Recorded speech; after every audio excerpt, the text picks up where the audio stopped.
Peace to the family, peace to the gods.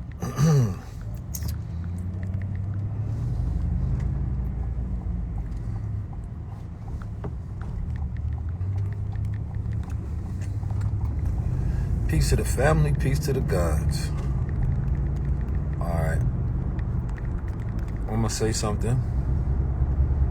Might be new to y'all, but it's gonna be true to y'all. Peace to the family, how y'all doing all over? Y'all know I like to give you fresh perspective on things.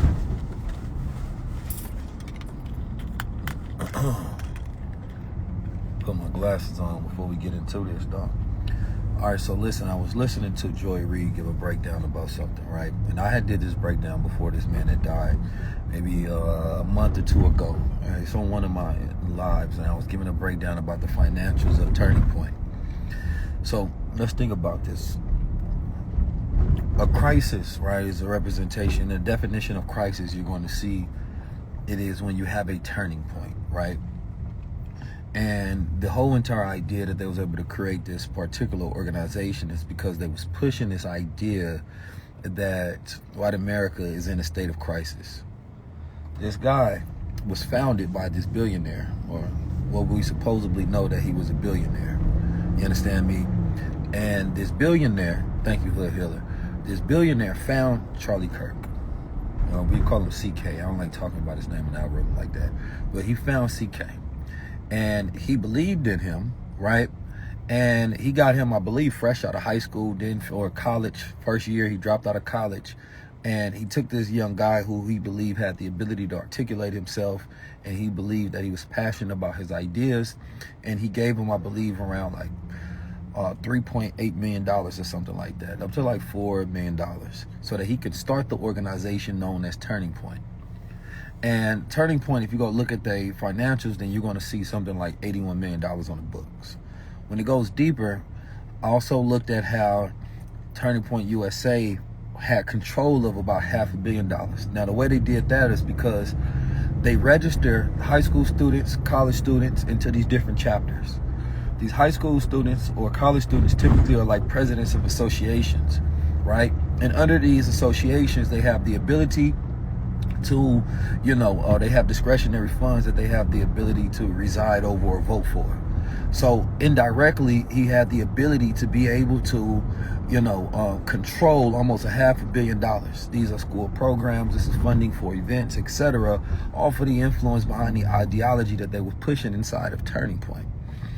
Right now, when I think about this, I think that we go upon things all wrong because we get caught up in the rage bait of things. We get caught up in the emotion of things instead of looking at the strategy, right? And if you can really think about how in our community we have this saying that everybody else needs leaders, and it's just not true.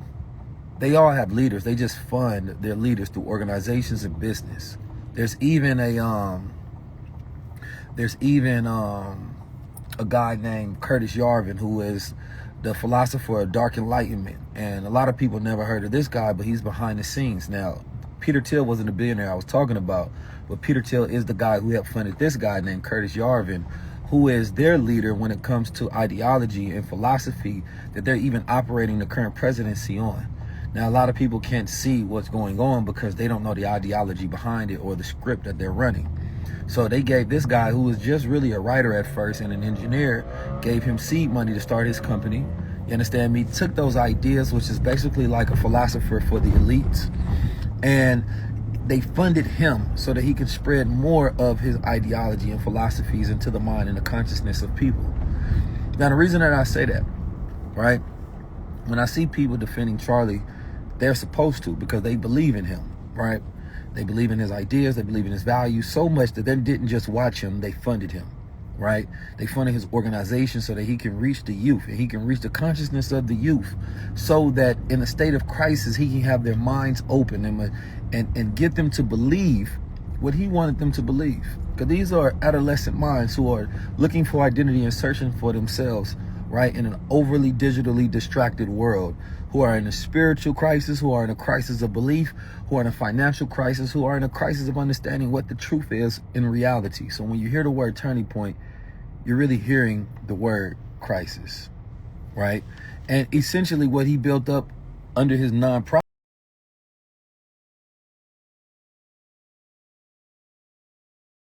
YouTube, right? All over. And what does this do?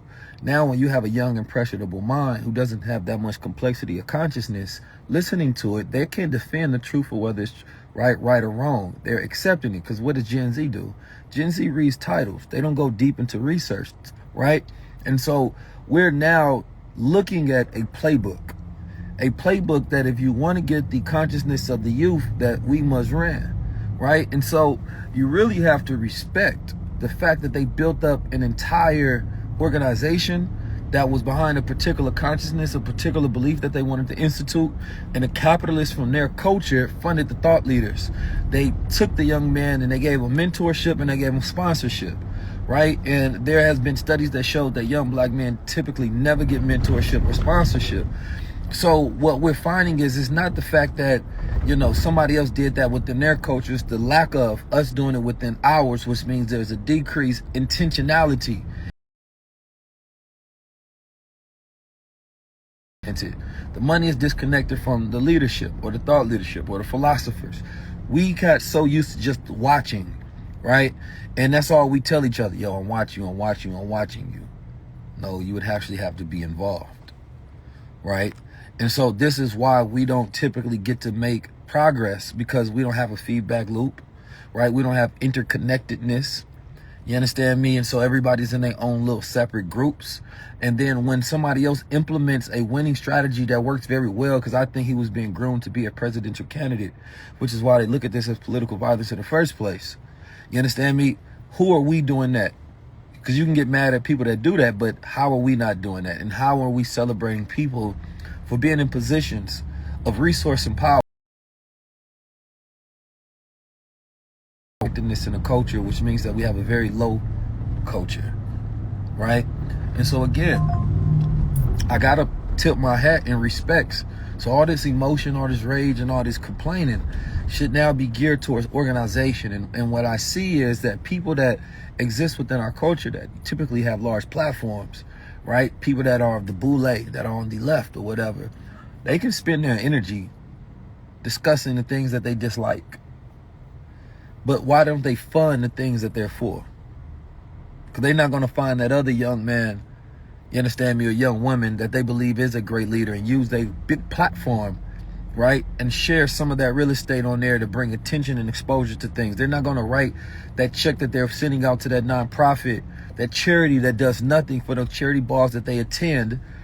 You understand me? That does nothing, when they could have take that same money and they could have empowered organizations that are doing the groundwork, right? So I think that it is our lack of intentionality as a culture, which is why we're on the defensive when we see other people taking their future serious. Because we've been in a crisis as well, but we have yet to have our turning point. This is why we created Project High Level, and this is why we built in our digital nation networks behind the scenes. Because without creating alternative systems, sovereign thinking, intentionality, interconnectedness, then we don't have enough complexity, right, in order to control our future. It has always been in defensive mode for those who are organizing for more power. So for those who want to tap into what we're doing, you can reach me behind the scenes and we can build. I just want to reach the consciousness of our youth, right? Want to be able to go through all of the HBCUs, want to be able to create the type of media that we need to get us thinking so that we can start controlling our future, because really all it requires is a spark of consciousness, but it has to be intentional. And without that intentionality, you understand me, we have hope, prayers, and wishes, and that don't get us anywhere. We have to go for power. Black excellence is the scam. Peace, family. Reach out. I'm going to reach back.